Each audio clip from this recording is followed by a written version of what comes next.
नमस्कार। न्यूज़लेटर के साथ हाजिर हूं मैं राकेश रंजन। बात बिहार की। कहा जा रहा है कि सुशासन बाबू यानी बिहार के मुख्यमंत्री नीतीश कुमार ने आज जो फैसले लिए हैं उससे चौंकाया है।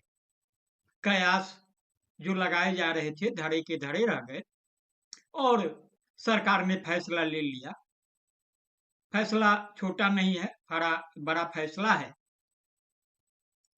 बिहार पुलिस के मुखिया पद पर बैठाने का फैसला और इसके लिए जिस शख्स को चुना गया है यानी बिहार के डीजीपी की जिम्मेदारी के लिए, उस शख्स का नाम है विनय कुमार। विनय कुमार कल से बिहार पुलिस के मुखिया होंगे। उन पर बड़ी जिम्मेदारी होगी। खासतौर से पुलिस महकमे के मुखिया हैं तो जो विधि व्यवस्था की बात होती है, कानून का शासन लाने की बात होती है, कायम करने की बात होती है, तो उसमें उनका मुख्य योगदान होगा। लेकिन जो बातें कही जा रही है चौंकाने वाली कि नीतीश कुमार ने चौंकाया है, क्योंकि कयास धड़े के धड़े रह गए। जो नाम चल रहे थे, जो संभावनाएं जिनमें देखी जा रही थी, सब के सब किनारे हो गए। तो आखिर फिर क्या हुआ कि विनय कुमार आज जो सुबह मीटिंग हुई उसमें पहले नंबर पर पहुंच गए और शाम में फिर उन्हें डीजीपी बनाने का फैसला विधिवत सुना दिया गया। इस संबंध में जो औपचारिकताएं होती है पूरी कर दी गई, जो पत्र है वो जारी कर दिया गया। अभी चुनाव सिर पर है, या यूं कहिए कि उल्टी गिनती शुरू हो चुकी है। सभी पार्टियां जो अगले वर्ष 2025 में विधानसभा के चुनाव होने हैं उसकी तैयारी में जुट गई है। खास तौर से यह फैसला तब आया है जब अभी तिरहुत स्नातक क्षेत्र से विधान परिषद के चुनाव हुए और उसमें जो फैसला आया वह सभी राजनीतिक दलों को हलकान करने वाला है। क्योंकि तिरहुत स्नातक क्षेत्र है तो उसका बड़ा दायरा है और उसमें इतनी बड़ी संख्या में विधानसभा की सीटें पड़ती है कि इस परिणाम को नजरअंदाज कर देना, हल्के में लेना किसी भी सियासी दल के लिए बुद्धिमानी की बात नहीं कही जाएगी, और खास तौर से सुशासन बाबू के लिए तो और भी नहीं। क्योंकि सुशासन बाबू के खासम खास देवेश चंद्र ठाकुर का ही सीट पर 25 वर्षों से कब्जा था।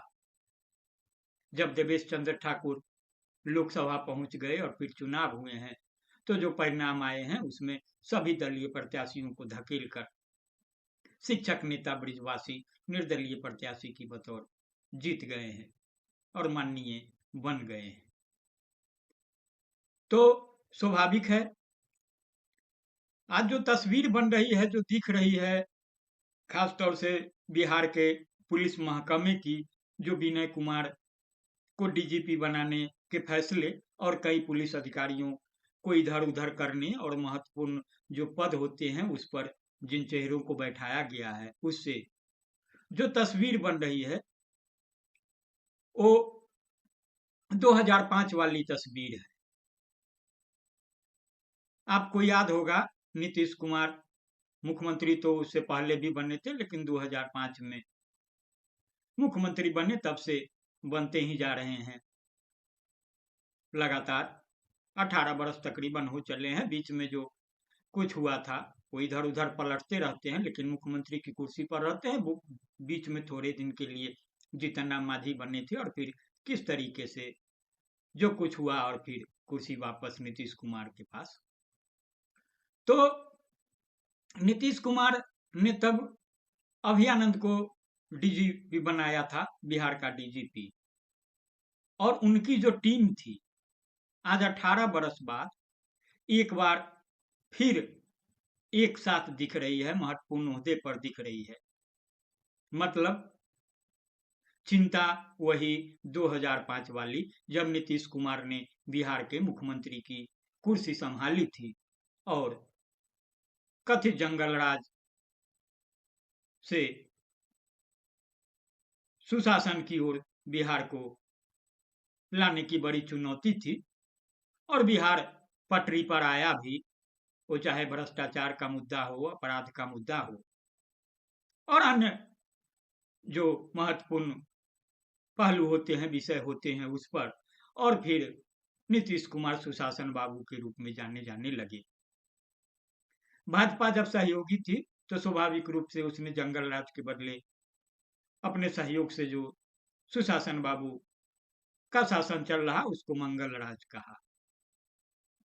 आज की तारीख में जो स्थिति हो गई है 18 साल बाद, और जहां नीतीश कुमार खड़े हैं, वो बहुत सहज स्थिति में नहीं है।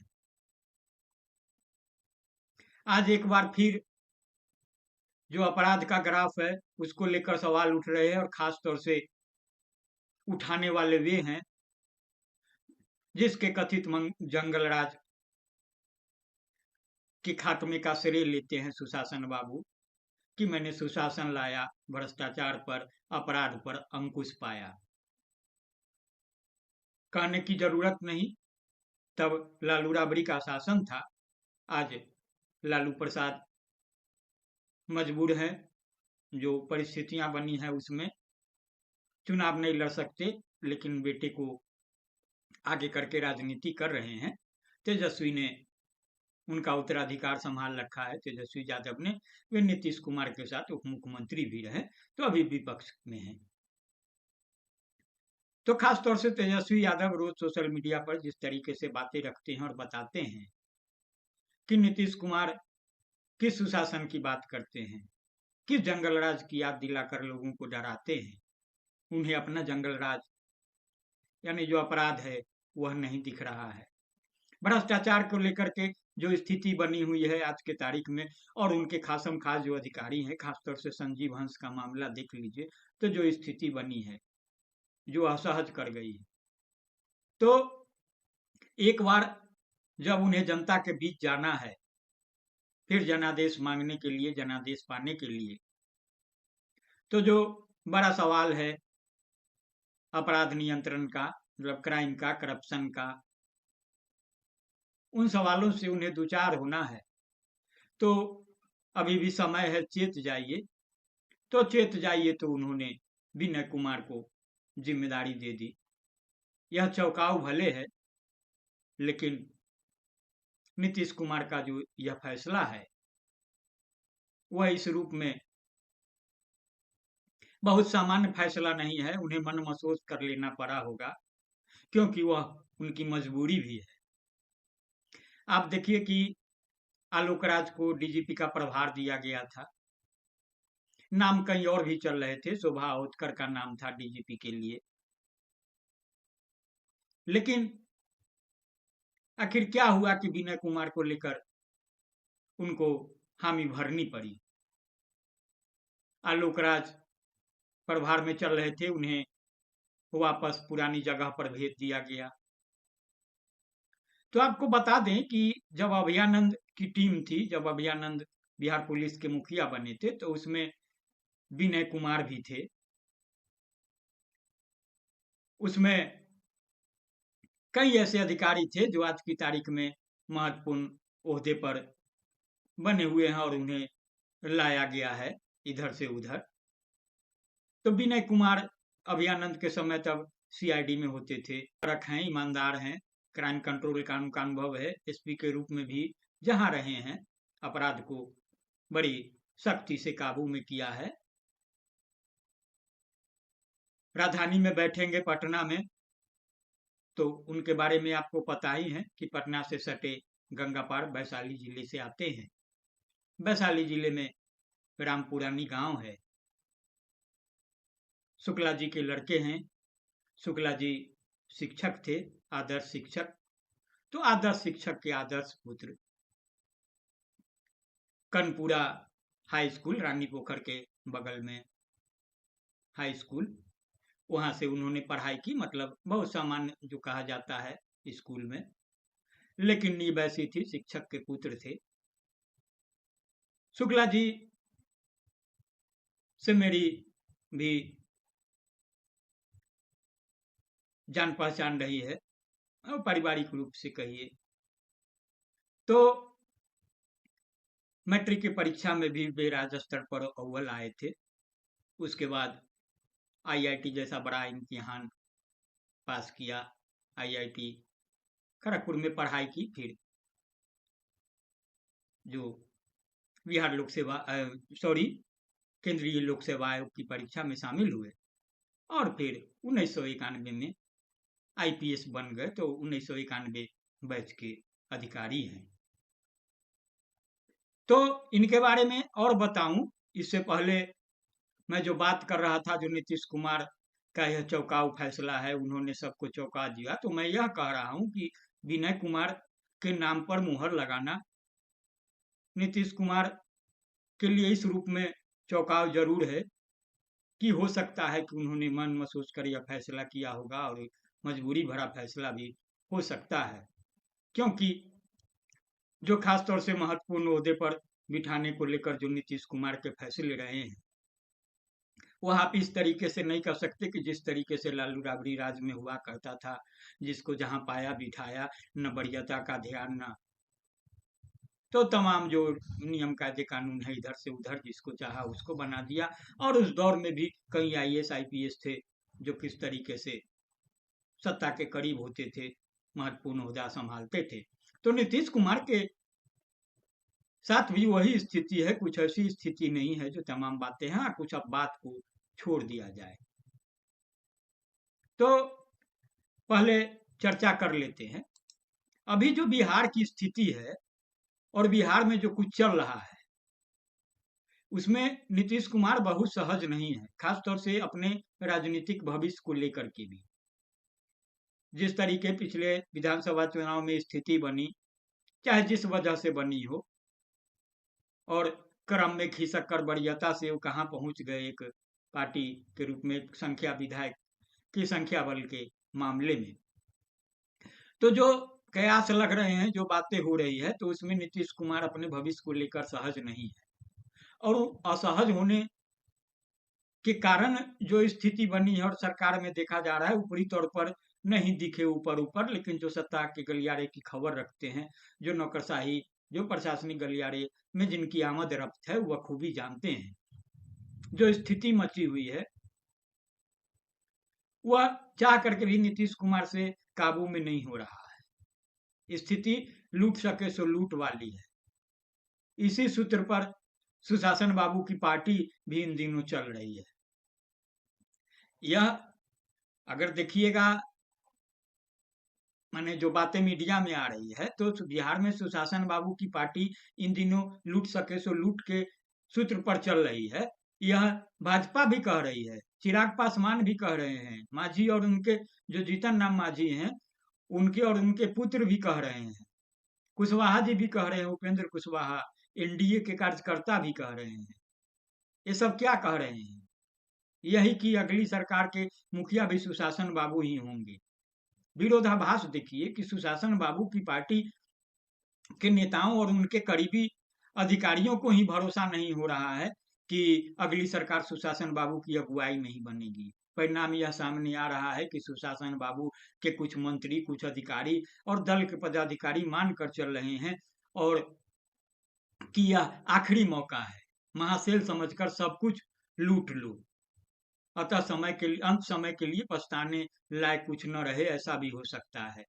अब लूट की वानगी है तो आप देख लीजिए, सुशासन बाबू को शिकायत मिली कि एक प्रतिष्ठित कंपनी के जूते देकर एक आदमी पार्टी की प्रदेश पदाधिकारियों की टीम में पद पा गया।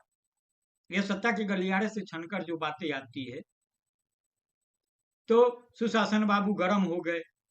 जूता ग्रहण करने वाले पदाधिकारी को बुलाया गया, उसने स्वीकार कर लिया। सरकारी कायदा में एक कायदा यह भी है कि साधारण दोष की दशा में मुलाजिम को चेतावनी देकर छोड़ दिया जाता है। इस केस में भी यही हुआ। कहानी का अगला पार्ट यह है कि जूता डुप्लीकेट निकल गया, स्पोर्ट्स शू के नाम पर भारी ठगी हो गई। अभी बोर्ड और निगम और आयोग में भी बहाली होने वाली है। करीब 20 संगठन है तो अध्यक्ष का 20 पद और औसतन 5 सदस्य का मनोनयन होना है। इसके लिए अलग वसूली हो रही है। वसूली करने वाले में ऐसे लोगों का भी नाम आ रहा है जिसे सुशासन बाबू सुन लें तो हत्थे से उखड़ जाए। सुशासन बाबू ने एक मंत्री को लिस्ट बनाने की जिम्मेदारी दे दी है। मंत्री जी को पता भी नहीं है और उनके नाम पर वसूली हो रही है। अधिकारियों के नाम का कहना ही क्या है। दूध के धुले हंस, संजीव हंस की मैं चर्चा कर रहा था कि अब ईडी के फेर में फंस गए हैं। उनके बारे में कहा जा रहा है कि वह जिस दिन मुंह खोल दें कई सफेद पोषों को दस्त शुरू हो जाएगा। हंस अकेले नहीं है, सुशासन बाबू के आसपास के कई अधिकारी हंस के मार्ग पर तेजी से अग्रसर हैं। आश्चर्य यह है कि बहुत कुछ सुशासन बाबू के सामने हो रहा है लेकिन बेचारे कुछ नहीं कर पा रहे हैं। दिक्कत यह भी है कि सभी बेईमानों को हटा दें तो उनके पास रहेगा कौन। तो जो स्थिति बनी हुई है, ऐसी स्थिति में लाए गए हैं। आपको बता दें कि विनय कुमार, तो यह कानून व्यवस्था का जो मसला है और खास तौर से जो चुनाव का वक्त है, तो देखेंगे कि कुंदन कृष्णन भी लाए गए हैं और इस तरीके से टीम बनाई गई है और निर्देश दिए गए हैं, उन पर भरोसा पाला गया है कि जो कम से कम कानून व्यवस्था का सवाल है, इस सवाल को आकार नहीं लेने देंगे। विरोधियों की मुंह किसी न किसी रूप में बंद करेंगे। खास तौर से चुनाव है तो इस बात का ध्यान रखना ही होगा।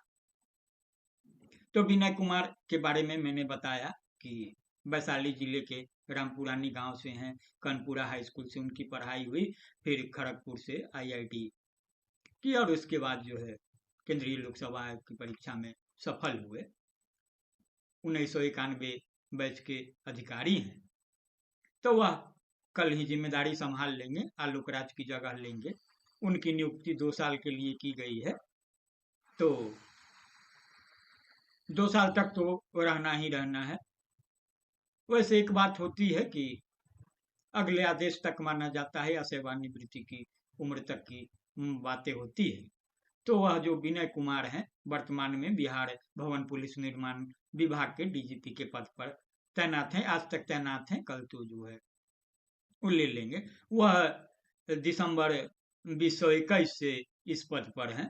डीजीपी एंड लॉ ऑर्डर और एडीजी सीआईडी जैसे महत्वपूर्ण जिम्मेदारी भी संभाल चुके हैं। आपको यह भी पता है कि इससे पहले राजविंदर सिंह भट्टी, आरएस भट्टी बिहार में डीजीपी के रूप में अपनी सेवा दे रहे थे। भट्टी के सेवानिवृत्त होने के बाद सरकार ने तेज तर्रार पुलिस अफसर आईपीएस आलोक राज को कार्यवाहक डीजीपी बनाया था, मतलब वो प्रभार में थे। इस दौरान चर्चा थी कि आलोक राज ही परमानेंट डीजीपी होंगे, लेकिन अब सरकार ने सभी कयासों पर विराम लगाते हुए विनय कुमार को बनाने पर मुहर लगा दी। नाम एक शोभा होतकर का भी आ रहा था। आपको यह भी बता दें कि जब आरएस भट्टी को डीजीपी बनाया गया था तब भी विनय कुमार डीजीपी बनने की रेस में शामिल थे। उस वक्त आलोक राज का नाम डीजीपी के लिए पैनल में शामिल किया गया था, लेकिन बिहार की लोकल लॉबी से बाहर के किसी शख्स के नाम पर सही सहमति नहीं बनी थी और आरएस भट्टी को बीएसएफ से लाकर बिहार का डीजीपी बनाया गया था। तो जब इस तरीके की स्थिति थी और तमाम चीजें थी, उस समय भी दरकिनार कर दिया गया, भट्टी जी बना दिए गए थे। फिर जो प्रभार देने की बात हुई तो आलोक राज को दे दिया गया। तो आज की तारीख में जब उन्हें यह महत्वपूर्ण जिम्मेदारी दी गई है तो इसका मजमून भी जाहिर है और आप इसे बखूबी समझ सकते हैं। बहरहाल यह सत्ता की मजबूरी हो या फिर अपराध नियंत्रण की, क्राइम कंट्रोल की सत्ता की ईमानदार कोशिश, ईमानदार पहल, विनय कुमार डीजीपी बन गए हैं, यह सच है और यह बिहार के अमन पसंद लोगों के लिए खुशी की बात है, सुकून देने वाली बात है। आम लोगों को इस बात से कोई फर्क नहीं पड़ता कि कुर्सी पर किसे किस वजह से बैठाया गया है। इस बात से फर्क पड़ता है कि जो जिम्मेदारी दी गई है वह बखूबी संभालने के काबिल हैं, बखूबी संभाल लेंगे और जो काम है उसको सही तरीके से अंजाम देंगे। तो बहरहाल इतना ही संजीदगी से सुनेंगे, गुनेंगे और अपनी प्रतिक्रिया से ज़रूर अवगत कराएंगे। हाँ, आपने अगर newsletter with Rakesh Ranjan को अब तक सब्सक्राइब नहीं किया है तो सब्सक्राइब भी करेंगे, लाइक करेंगे, शेयर करेंगे। नमस्कार।